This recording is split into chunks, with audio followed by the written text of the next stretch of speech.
Hello everyone, welcome to this video. We are going to talk about news from the Long Island Railroad. We will talk about the new bridge that was installed at Glencoe Road in Carle Place last weekend. We will also talk about the new Hyde Park Road grade crossing removal scheduled for next weekend. And we will discuss some news regarding the Long Island Railroad Commuter Council. I will mention as a tease that the last president recently had passed. They named a new chairman of the Long Island Railroad Commuter Council. So I'll get into that. So, first article we're going to read is from Newsday.com. We're going to talk about a new bridge in Carle Place. So let's get into it. So, there were people who were wondering last week, hey, wait a minute, there wasn't a bridge there last week. Well, there is a new bridge now. This is a new 60-foot-long, 285-ton bridge over Glencoe Road in Carle Place. The effort was part of the railroad's $2.6 billion plan to construct a 10-mile-long third track between Floral Park and Hicksville. Crews constructed the new bridge adjacent to the existing 78-year-old bridge over several weeks using an innovative engineering method that project officials say they sharped over two previous bridge replacements in the last year. Then workers used heavy machinery over the weekend to demolish the old bridge and roll the new one into place. So we'll just take a look. See, this is, in fact, hang on. There's no way I can open a new tab. Sometimes you can do that. You can clearly see here, this is very interesting. You know what? I'll add to my camera roll. Use that as a thumbnail. Service between Mineola and Hicksville was suspended for the project to be carried out last weekend. This was the weekend of June 27th and June 28th. The new three-track bridge is among several structures being installed on the main line as part of the third track project. This project will be scheduled to be completed by late 2022. So it seems my comments to Pat Foy last summer are making a difference. Because I told Chairman Foy last summer, in person, let's hope we can get this done within the 2 to 3 year range I proposed to Chairman Foy last year. And so far, hate to say it, Chairman Foy listened. Because it says late 2022 or 2023. We're currently on track for that. So that's very good news. Okay, railroad officials say the added capacity will allow the railroad to increase service and to more easily bounce back from unplanned service disruptions. Long Island Railroad President Philip Banks said, each time we complete a component of the Long Island Railroad expansion project, we're one step closer to unlocking the true potential of the railroad and Long Island. President Eng said the new bridge will host a new third track that will increase capacity and flexibility to run trains in both directions during rush hours and allow for true reversing commuting on its lines. So, once again, I told Chairman Floyd this last year as well. You know, pre-pandemic, we saw each year increased ridership along the main line, along the Huntington line, and along the Ronkonkoma line. And I'm only talking about electric. I didn't mention anything about diesel, but you do have diesel customers along the Port Jeff branch. So look at this. This is very interesting. Hard at work last weekend. As you can see, the workers were wearing face masks because of the current COVID-19 pandemic we're dealing with, of course. So we'll talk about New Hyde Park. We'll get into that in just a second. Right. regarding the pandemic, project executive Mark Roach said there were approximately 150 workers at the site taking precautions, using masks, and practicing social distancing. And just a quick reminder for any of my Long Island viewers, your region is supposed to go to Phase 4 on Wednesday. So make sure that you save the date. Phase 4 is supposed to go into effect on Wednesday, July 8th. And I'll just mention here in the city, we're supposed to go to Phase 3 on Monday, with the exception of indoor dining. Just want to randomly bring that up. Roach said the low ridership on the railroad in recent months did help crews expedite the preparation of the work site while minimizing the impact on riders. So again, I want to bring up a very important person who we talk about a lot on this channel, Alfonso Castillo from Newsday. So I'm hoping that he will be writing an article in a couple weeks regarding the new Hyde Park installation. And again, I'll get into that, and I will mention that thankfully with Phase 4, filming will be allowed again. So that's a good sign that I might be able to resume the Summit series later on this year. Hoping that will be the case. So I definitely want to highlight New Hyde Park for sure. That's priority number one. And also the elevator at Murray Hill has to be visited, because I desperately want to see that elevator. Okay, let's get into New Hyde Park. We're having a little bit of an issue here, so if you just stand by. Do apologize. There we go. So, I'll just mention that next weekend, New Hyde Park Road Grade Crossing, they are going to be installing a brand new bridge. So, I'll just mention that. Don't want to really get into that. Where's the, Oh, that's the wrong website. My bad. No. We gotta go to, LongIslandRailroadExpansion.com. Yeah. That's the website we need. Because this is the one that gives you the information. Here we go. Long Island Railroad Expansion. So again, I'll mention the website. www.LIRRexpansion.com if you want to look this up. Also, I will mention that if you search for Alfonso Castillo on Newsday's website, he does come up. So if you want to read the article regarding New Hyde Park for yourself, and you are a paid Newsday subscriber like me, you can do that. Okay, so this is the update from Wednesday, July 1st. I am taping this the day before the 4th. Today is July 3rd, so you should be seeing this video sometime later today or tonight. So, I will mention a couple important notes. Next weekend, July 11th and 12th, and this was, by the way, I want to mention for the record, from the committee book, and I know this for a fact when I saw the June committee book, that this was on the schedule pre-pandemic. For two reasons. One, the Long Island Railroad was expecting passengers to travel to Manhattan on Saturday, July 4th for the Macy's show. That obviously got changed around. Macy's instead did sporadic 5-borough displays this year because of the pandemic. There is going to be a show, it's just that you're going to have to watch on TV this year, unfortunately. And I'll just mention, for any of my Washington, D.C. viewers randomly, please stay safe tomorrow if you are going to the D.C. show near the White House. They're telling people not to wear face masks, but please just wear a face mask. Please. Last thing we need is to see that region go back up to the rate of infection, and then Larry Hogan gets involved in Maryland. Randomly bringing that up. But yeah, the railroad was expecting a lot of people to go to Manhattan this weekend. Of course, I'll just randomly bring up the fact that it's also a federal holiday. You can't make workers work on a federal holiday, and then that requires overtime. And remember last year when I talked to Larry Shorts about that, that was a controversial issue. So, yeah, I'll just mention it's a federal holiday. They can't work.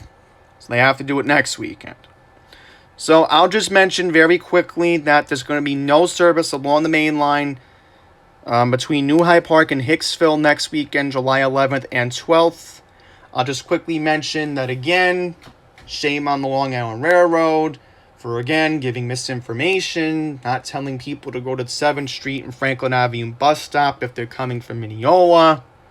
There's really no need to go to Hempstead because you're just going out of your way and you're adding more time to your travel than you don't really need to.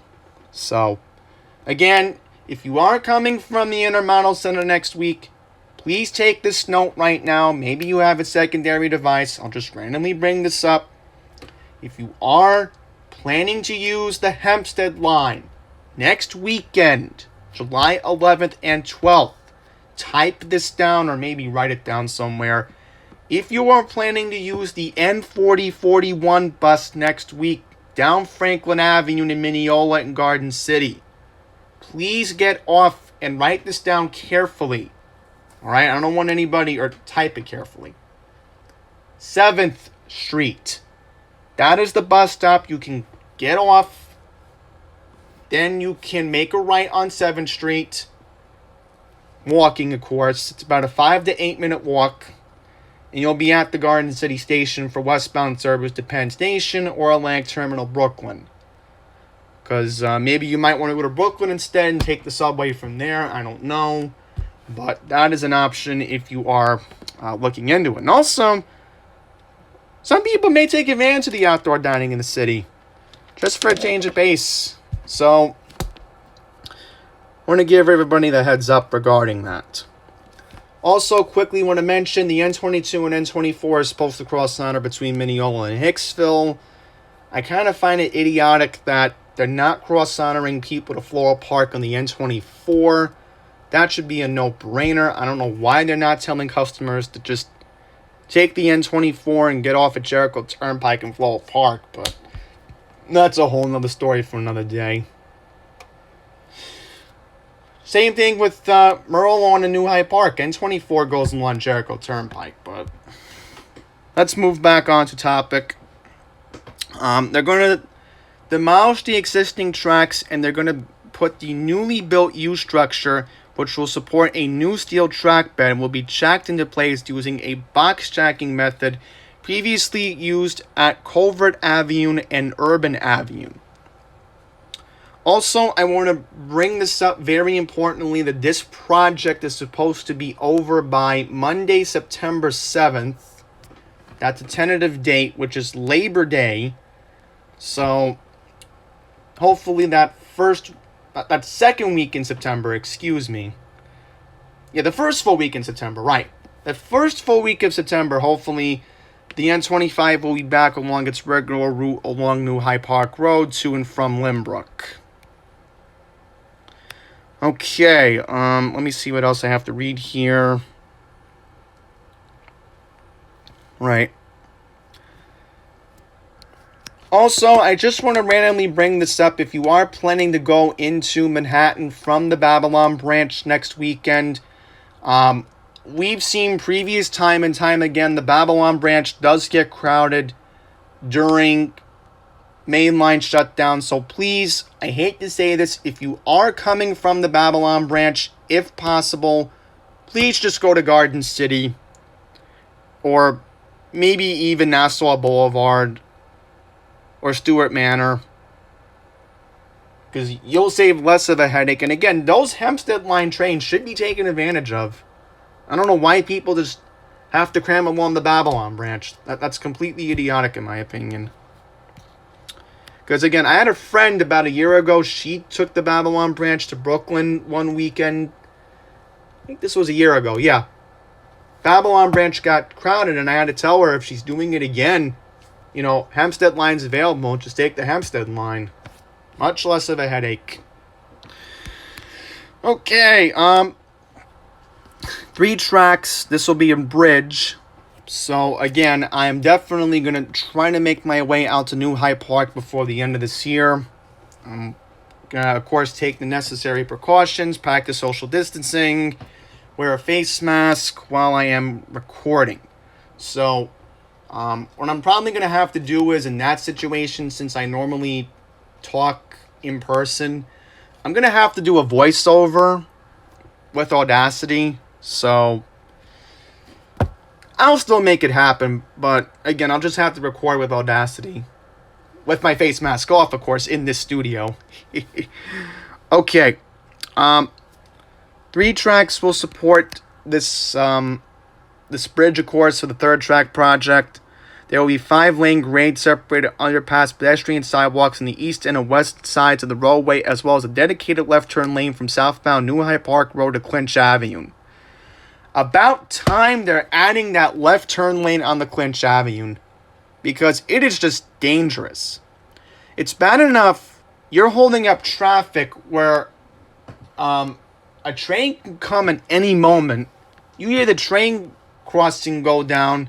It's just very loud, by the way. It is loud. And you're holding up traffic, and there's people that could be impacted by the train vibration. So I'll just mention that. Thank goodness.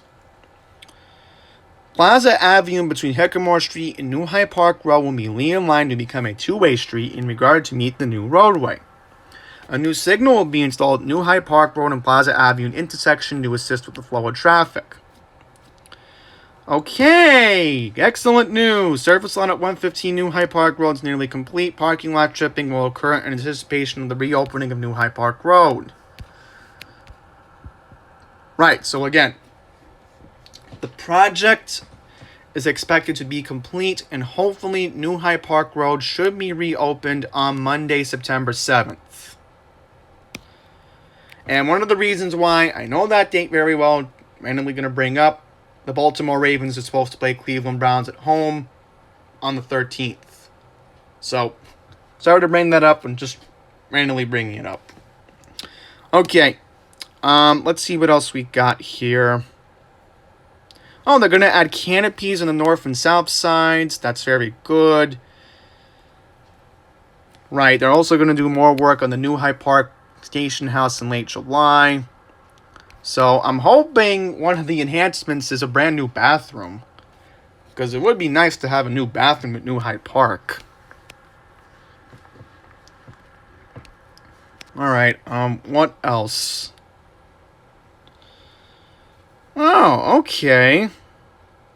Concrete with the walls of the South 12th Street Underpass.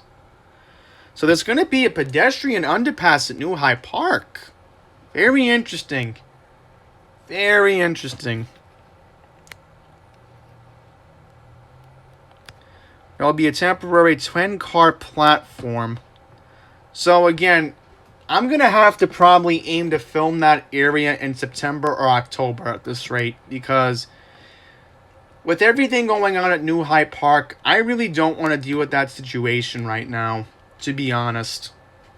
So I may have to hold off on going to Buffalo Wild Wings the fall. It stinks, but I don't really want to deal with any more messes at New Hyde Park until further notice. You know, that's just not a good situation. Okay, anything else that needs to be brought up? Oh, new utility poles. Good. That's very good news.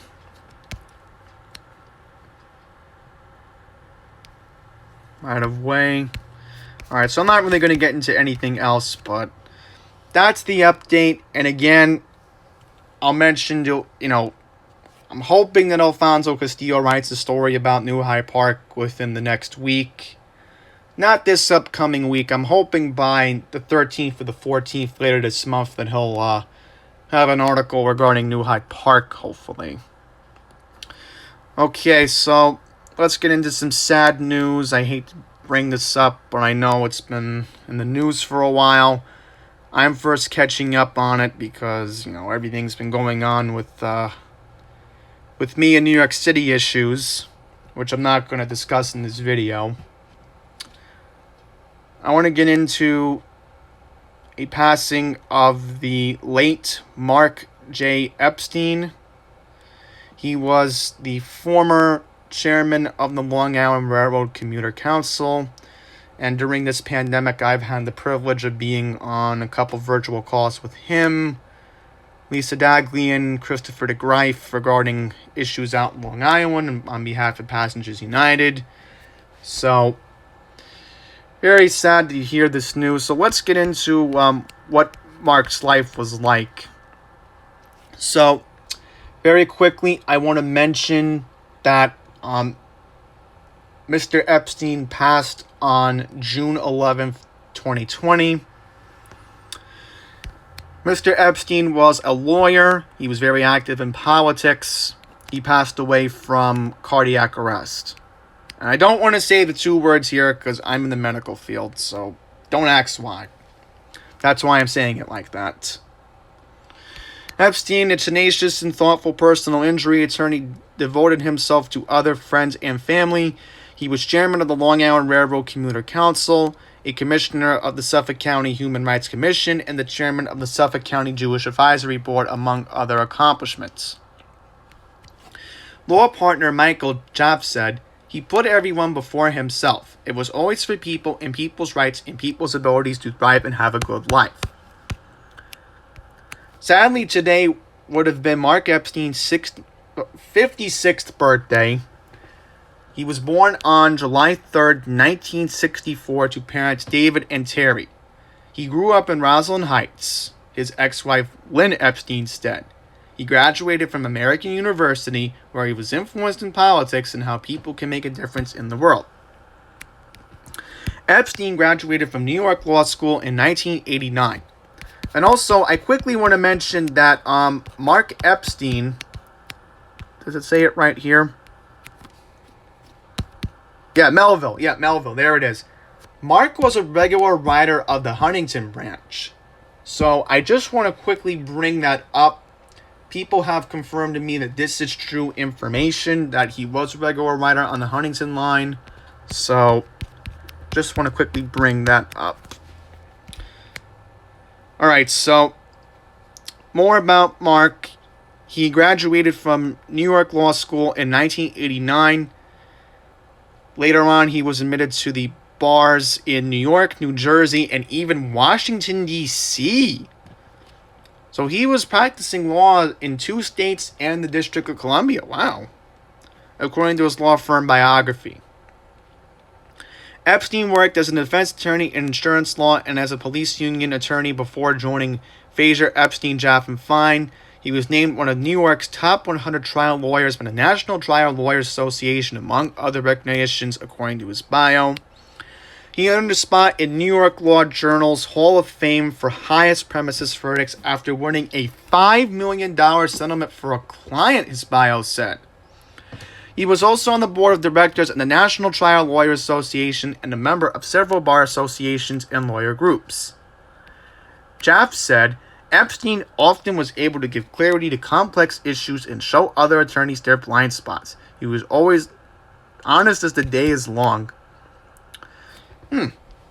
More interesting, Epstein became active in politics a decade ago. He raised campaign funds for Democratic candidates and attended the annual American Israeli Public Affairs Committee convention. So, more interesting, Jaff said he knew everybody. If you saw the pictures of his office in downtown Manhattan, every corner of every wall had a picture of him in politics. He was also seen hanging out with former presidents Bill Clinton and Barack Obama. And I'm assuming he knew Joe Biden, the Democratic candidate running against Trump this year. Epstein rolled the Long Island Railroad into work regularly and became chairman of the Commuter Council in 2011. He focused on issues that riders cared about deeply, including on-time performance and more waiting room hours, said Lisa Daglian, executive director of the Permanent Citizens Advisory Committee to the MTA. Long Island Railroad President Philip Banks said, Mark was a fierce and tireless advocate on behalf of Long Island Railroad commuters. He was dedicated to creating a better Long Island Railroad and challenged the railroad's leadership for strive for excellence on the system that he loved and rode every day. His passion for the region was unparalleled. Epstein joined the Suffolk Human Rights Commission in 2008. Other members were always impressed by the thoughtfulness that Mark brought to all of our discussions, said Rabbi Stephen Moss, former chairman of the commission. He didn't speak a lot, Moss said. That's because he always wanted to make sure when he did speak, he said something significant, which he always did. Alright, so... Right.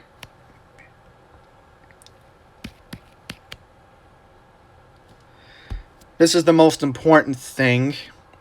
Epstein is also survived by his mother of Melville, his father of Florida, his stepmother Brenda, and sister Elsa Eidick of Plainview. He's also survived by his ex-wife Lynn.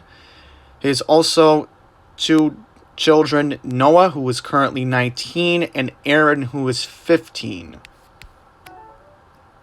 So I just randomly will bring up that Mark's funeral was held back on June 15th at a local cemetery.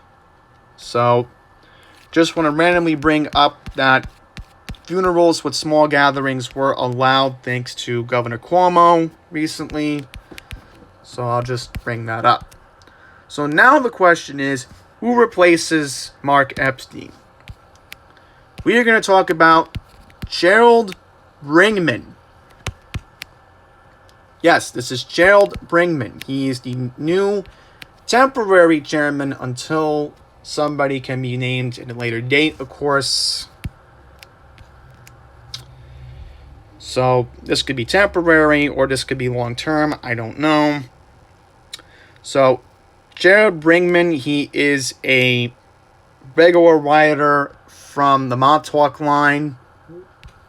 So Ringman is 65. He's been with the council for 19 years, including most recently as vice chairman. He was previously chairman from 2006 to 2010. So that's interesting. He actually got to work with Helena Williams, the former Long Island Railroad president, who should be chairwoman right now. Sorry to make it personal, but that's just my opinion. Okay, what else? What else is going on here?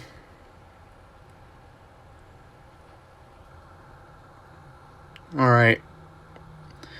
Ringman works in commercial interior decorations. So he's been riding the railroad now for almost 40 years.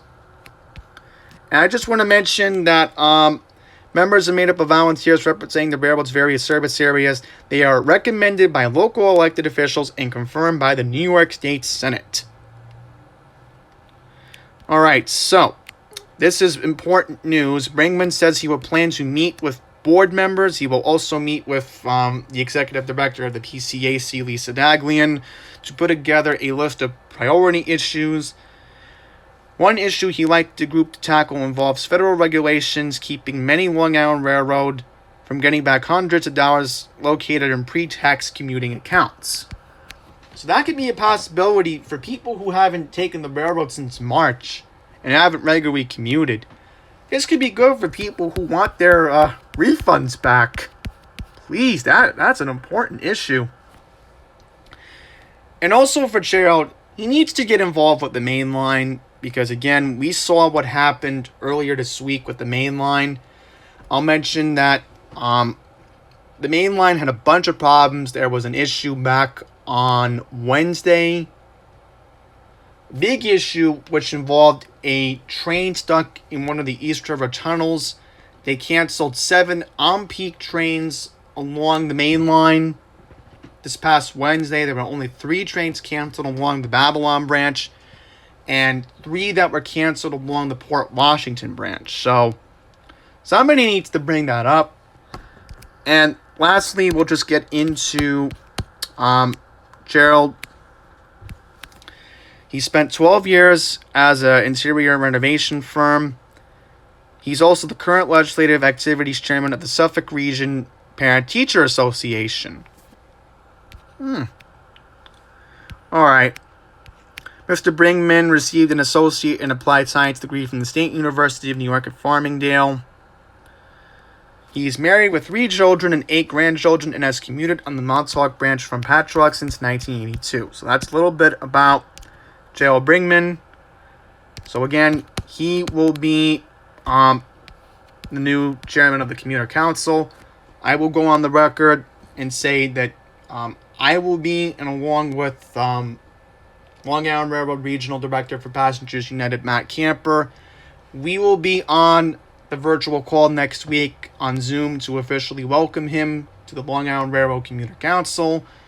I'm excited, and I'm sure other people are excited to see what is he going to do, despite the fact that, again, Mark Epstein passed, so only time will tell. So with that, that's going to wrap up this Long Island Railroad news update. With that, I'm just going to say, have a safe and happy 4th of July. If you are going out, once again, please wear a face mask, practice social distancing, because again, we still have this virus going around. So, till the next one, please take care.